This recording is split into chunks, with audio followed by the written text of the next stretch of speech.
Hello, my name's Giles McMullen, and earlier in the week I met up with Naoko Mori, who plays Tosh in Torchwood, and this is the conversation that we had. Well, I'm now joined by Naoko Mori. She is one of the stars of Torchwood. Great to have you here, Naoko. Thank you very much for coming in. It's a pleasure. Torchwood, I mean, let's talk about that to begin with. Lots to talk about as well as that, but obviously that's what's big at the moment. I mean, are you surprised at how well it's done? It's in that great Wednesday evening slot. It's followed heroes, and, I mean, it's done amazingly well, hasn't it? Yeah, I'm absolutely thrilled and surprised as well. I've been in the business for a while, kind of thing, and we knew that it was kind of something special when we were approached about Torchwood, but one never tries to think about, how it's going to be received. You just get your head down and do your best and hope for the best, But it really has been a huge success, and still to this day, you kind of one's quite surprised, really. I mean, it's spun out of Doctor Who. Yeah. And you've got to be really careful with spin-offs, haven't you? Because they can be a great success or they can be a real flop. There's normally no middle ground. So why do you think Torchwood has been successful? I think the main reason for its success has been that although we're known as a spin-off, we're very sort of loosely a spin-off. I think we have our own identity, especially in the second series now. It's like in the first series, it's always a work in progress. With the first season, you tend to get what we tend to call like a first seasonitis. You're all together and trying to work out what's going on and what works and what doesn't. And we really learnt from that experience. So, obviously, the second series is a lot more solid. And I think we've got a standalone identity as a show. So, and it's very different from Doctor Who. Apart from the fact that we're on post-Watershed, we're more sort of adult theme, And it's quite gory, isn't it, as well? Yeah. But what's great about the show, I think, I've never been a huge sci-fi fan, per se.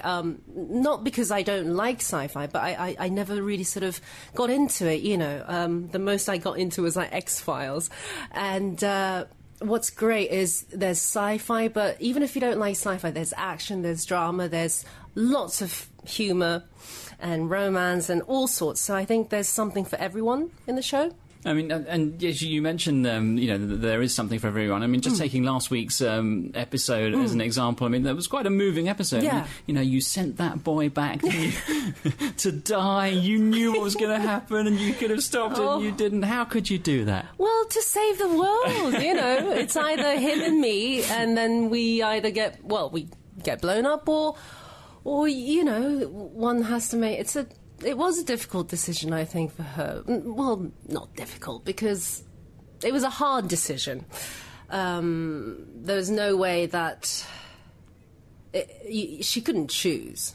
She knew what she had to do. And that's the sacrifices she makes, as any member of Torchwood would. But she really hasn't had much luck in the love life department. No, she hasn't, has she? Now, you play the sort of geeky, slightly, with a sexy twist character. I mean, are you a geeky person? I'm an incredibly geeky person. I'm Japanese, so it's in the blood. Just well, I know you were looking at the recording equipment before we started. Very excited. It really looks a bit like alien technology, especially this sort of microphone bit. It's hilarious. But no, I'm Japanese, and I love anything technical, computer games, computers, everything, gadgets and gizmos. Yeah, it's in the blood. So now that you're part of this sort of sci-fi genre, I mean, do you look at sci-fi in a different way now?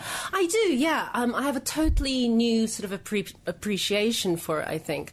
And it seems to be the trend that sort of there's a real sort of sci-fi kind of boom, not boom, but sort of trend going on with everything from Lost to Heroes especially, and that's been encouraging. Yeah, definitely, and I'm doing a lot of catch-up because although I did a small part in Doctor Who years ago when Chris Eccleston was Doctor Who, which is a really interesting story because I got the script and I didn't know what a TARDIS was. I kind of didn't know who Doctor Who was, really. I mean, it's really embarrassing. And but so you've had to learn quickly. Yes, doing lots of learning, and yeah, I'm kind of sort of working my way through the back, sort of all the sci-fi stuff at the moment. And it's really good. I mean, yeah, it's great. So a whole new genre for you to discover. Yeah, totally. How does everyone get on Torchwood? Because it looks like you have a lot of fun filming. Oh. I mean, I don't know, maybe you're all at each other's throats when the camera's on, but it doesn't look that way. No, I have to say we have the most ridiculous amount of fun. John and I go way back. We've worked together years ago on a show called Miss Saigon in the West End. So I've known him for a while, although we hadn't seen each other for nearly a decade or something. But it's always good to sort of see people you know as well and work with them again. But yeah, we are so stupid with each other. I mean, we have such fun, probably too much fun most of the time.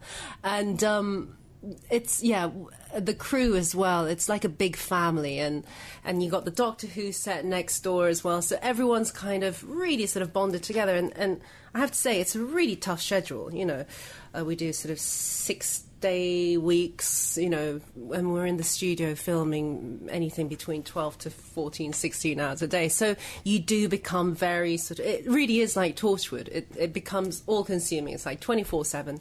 But we have so much fun. It's, if you knew what went on set, you'd be either horrified or... Is there going to be an outtakes version of Torchwood when we get to see? Yeah, but you know what? It's really interesting because we've got a program which shows the back behind the scenes called Torchwood Declassified, and those guys have such a tough time because we get up to all sorts, and a lot of which is highly unbroadcastable, if that's a word. So can you tell us here? No, I can't tell you. Oh, go on. Well, No one's it's listening. been in the press, you know, with John and his antics, and yeah, we're all very close.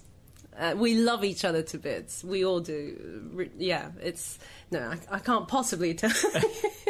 All right, well, I have to ask you when the microphones are switched off. I tell you what, it also looks physically exhausting to film because you're always running everywhere. You know, Yep. so you don't sit still, do you, And for a might moment? I add, Tosh is always usually in heels because Evie, who plays Gwen, is usually in like trainers. So everyone can run.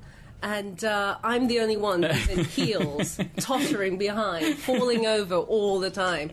Yeah, we've been really lucky, Touchwood, that we haven't had a huge amount of sort of serious injuries or anything. But yeah, we've all had our bruises. John's done his back in, Evie, burn. This season I think I bruise really easily because... I'm a delicate oriental flower. I don't know. That's just a stupid excuse. But yeah, I bruise really easily. And I think that we have a bruise count going in on makeup. And whenever I get a new bruise, I come in and they take a Polaroid because it's really good reference for makeup in the future. And I think we got up to about like 18, 19 bruises at one stage. And I had sort of bruised ribs in the last couple of weeks. So, yeah, it's pretty hard. Especially, you know, we do a lot of night shoots. And, you know, more often than not, it's raining and it's cold and it's miserable and you're running around. Well, it's Wales, isn't it? I know, exactly. but the great thing about Wales is 1 minute it'll be pouring down and the next minute it'll be like the most beautiful sunshine. And, yeah, I absolutely adore Wales. It's a great place. It really is. The full interview can be heard at financialradio.co.uk, and incidentally, if there are any other people you'd like to hear me chatting to, then do let me know. The email address is giles@daisymedia.co.uk, and we'll try and get them for you.